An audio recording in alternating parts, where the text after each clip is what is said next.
So hey learners, welcome back to stock dictionary. आज के video में हम देखेंगे वॉल्यूम एनालिसिस कैसे करते हैं। आप लोगों में से बहुत से लोग वॉल्यूम यूज़ करते होंगे अपने प्राइस एक्शन एनालिसिस को कंफर्म करने के लिए, और बहुत से लोग नहीं करते होंगे। बट अगर आप प्राइस एक्शन में वॉल्यूम का यूज़ नहीं करते हो तो मेरी बात मानिए, आप एक बहुत यूज़फुल चीज़ को अवॉइड कर रहे हो। जैसे volume without price action incomplete है, वैसे ही price action without volume incomplete है। क्योंकि सपोज अगर कोई कैंडलस्टिक पैटर्न फॉर्म हो रहा है और उसमें वॉल्यूम नहीं है, तो वो कैंडलस्टिक पैटर्न कभी भी फॉल्स हो सकता है। तो आज के वीडियो में हम सीखेंगे कैसे हम वॉल्यूम को प्राइस एक्शन के साथ कंबाइन करके ट्रेड ले सकते हैं। So first of all, what is volume? Volume क्या है?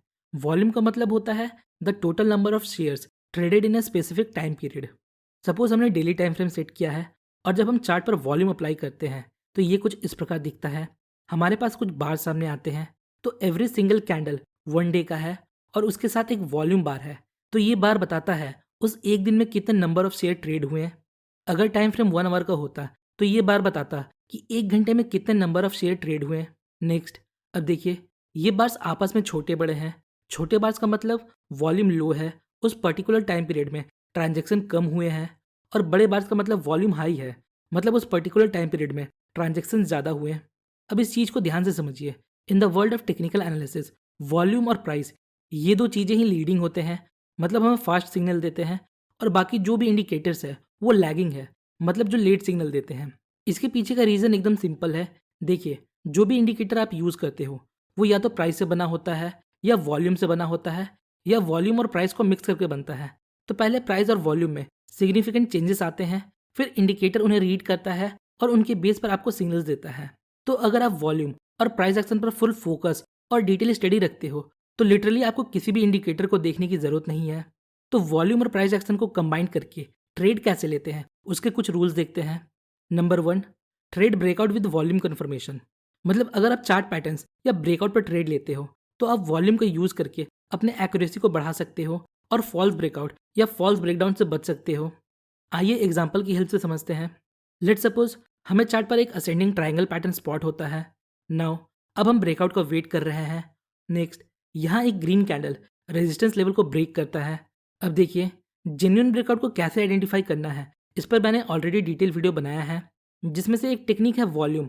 अगर इस ब्रेकआउट कैंडल का वॉल्यूम इस रेंज पीरियड के एवरेज वॉल्यूम से हाई है, so there is a high probability ये ब्रेकआउट जेन्युइन हो सकता है।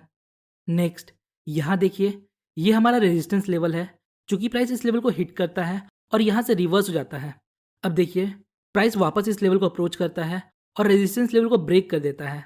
अब इस कैंडल को देखिए, हम लोगों में से बहुत से लोग कंफ्यूज होंगे। इस कैंडल को देखकर हम सोचने लगेंगे क्या ये ब्रेकआउट हुआ है या नहीं हुआ, क्योंकि इस कैंडल का फॉर्मेशन ही कुछ ऐसा है, और हम इस ट्रेड को अवॉइड कर देंगे। बट आगे देखिए क्या होता है, मार्केट इसी कैंडल के ब्रेकआउट पर ऊपर चला जाता है। तो ऐसा क्या था इस कैंडल में? आइए इस कैंडल का वॉल्यूम एक बार देखते हैं। इस कैंडल का वॉल्यूम एवरेज कैंडल के वॉल्यूम से ज़्यादा है। देखिए, जब बिग प्लेयर्स मार्केट में बाई करते हैं तो वो ये ध्यान रखते हैं कि कैंडल बड़ी ना बने। उसके लिए जितनी क्वांटिटी आती है ये एब्जॉर्ब कर लेते हैं, जिससे कैंडल बड़ी नहीं बनती। पर जब ह्यूज क्वांटिटी एक्सचेंज होता है तो वो अपने फुटप्रिंट वॉल्यूम पर छोड़ जाते हैं। So price can be manipulated but volume can be manipulated. मतलब जो बिग प्लेयर्स है वो प्राइस के साथ छेड़छाड़ कर सकते हैं, बट वो वॉल्यूम के साथ छेड़छाड़ नहीं कर सकते। आइए अब नेक्स्ट पॉइंट को समझते हैं। अगर हमें प्राइस एंड वॉल्यूम में डाइवर्जेंस देखने को मिलता है तो मार्केट में रिवर्सल हो सकता है। इसे हम 4 केसेस की हेल्प से समझेंगे। केस नंबर 1, प्राइस बढ़ रहा है और वॉल्यूम भी बढ़ रहा है। केस नंबर 2, प्राइस बढ़ रहा है पर वॉल्यूम घट रहा है। तो इन दोनों में क्या डिफरेंस है? अगर हम वॉल्यूम इंडिकेटर नहीं लगाते तो हमें दोनों में सेम प्राइस एक्शन देखने को मिलेगा। यहाँ भी price high and higher low बनाता है, और यहाँ भी। बट जब हम वॉल्यूम इंडिकेटर को अप्लाई करते हैं तो हमें केस नंबर 1 में कुछ बार्स देखने को मिलते हैं जो प्राइस के साथ बढ़ रहे हैं। जरूरी नहीं सारे बार्स बड़े हों। कहने का मतलब है, अगर हम एक ब्रॉडर पिक्चर देखें तो ये अप ट्रेंड में होगा। नेक्स्ट, अगर आप वॉल्यूम सेकंड केस में देखते हो तो आपको दिखेगा या तो वॉल्यूम फ्लैट है या डिक्रीज हो रहा है। तो इन दोनों में डिफरेंस क्या है, हमें इससे पता क्या चलता है? देखिए, केस नंबर 1 में प्राइस बढ़ रहा है और वॉल्यूम भी बढ़ रहा है, मतलब लोग हायर प्राइस में बाई करने में इंटरेस्टेड है। और जैसे जैसे प्राइस बढ़ रहा है लोग और बाई कर रहे हैं। यहाँ हम बोल सकते हैं नंबर ऑफ ट्रांजेक्शन बढ़ रहे हैं। अब देखिए, प्राइस हम जैसे नॉर्मल लोगों के बाई करने से ऊपर नहीं जाता। इसका मतलब यहाँ कोई बिग प्लेयर बाई कर रहा है। तो अगर उन लोगों को हायर प्राइस में भी बाई करने में इंटरेस्ट है, तो वो प्राइस को आसानी से नीचे आने नहीं देते। तो इसका मतलब ये एक स्ट्रॉन्ग ट्रेंड है, हम इस ट्रेंड को कंटिन्यू कर सकते हैं। सेकंड केस देखिए, जैसे जैसे प्राइस बढ़ रहा है वैसे वैसे नंबर ऑफ ट्रांजैक्शन कम होते जा रहे हैं। सपोज जब प्राइस 500 का था तो इतने नंबर ऑफ ट्रांजैक्शन हो रहे थे, और जैसे प्राइस 550 होता है नंबर ऑफ ट्रांजैक्शन कम होते जाते हैं। इसका मतलब ज़्यादा लोग यहाँ महंगे में खरीदने में इंटरेस्टेड नहीं है। बट इसका मतलब ये बिल्कुल नहीं कि ये बेरिस है, ये एक वीक ट्रेंड है। तो हम ये समझ सकते हैं यहाँ बिग मनी इन्वॉल्व नहीं है। हमें ऐसे ट्रेंड को अवॉइड करना चाहिए, क्योंकि ये ट्रेंड आगे जाकर रिवर्स हो सकता है या साइडवेज हो सकता है। आइए अब केस नंबर 3 एंड 4 को समझते हैं। केस नंबर 3, प्राइस गिर रहा है बट वॉल्यूम बढ़ रहा है। केस नंबर 4, प्राइस गिर रहा है और वॉल्यूम भी कम हो रहा है। तो दोनों केस में प्राइस लोअर लो बना रहे हैं, बट केस नंबर 3 में वॉल्यूम बढ़ रहा है और केस नंबर 4 में वॉल्यूम घट रहा है। मतलब केस नंबर 3 में जैसे जैसे प्राइस घट रहा है लोग और भी ज़्यादा सेल कर रहे हैं। मतलब जो बिग प्लेयर्स है अभी भी सेल करने में इंटरेस्टेड है। मतलब ये एक स्ट्रॉन्ग डाउन ट्रेंड है। और केस नंबर 4 में वॉल्यूम डिक्रीज हो रहा है या फ्लैट है।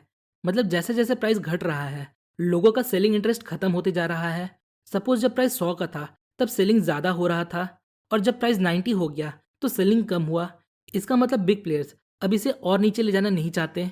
तो यहाँ से प्राइस या तो साइडवेज चला जाएगा या ऊपर चला जाएगा, क्योंकि जो प्लेयर्स मार्केट को गिरा रहे थे अब उनको मार्केट को गिराने में और इंटरेस्ट नहीं है। तो ये ट्रेंड यहाँ से रिवर्स हो जाएगा। तो होपफुली आपको ये चार केस समझ आ गया होगा। आज के वीडियो में इतना ही। सो होपफुली गाइस आपको इस वीडियो से थोड़ी इन्फॉर्मेशन मिली होगी। अगर आपको वीडियो इन्फॉर्मेटिव लगी तो वीडियो को लाइक और चैनल को सब्सक्राइब जरूर करें। मिलते हैं नेक्स्ट वीडियो में, तब तक के लिए best of luck for your stock.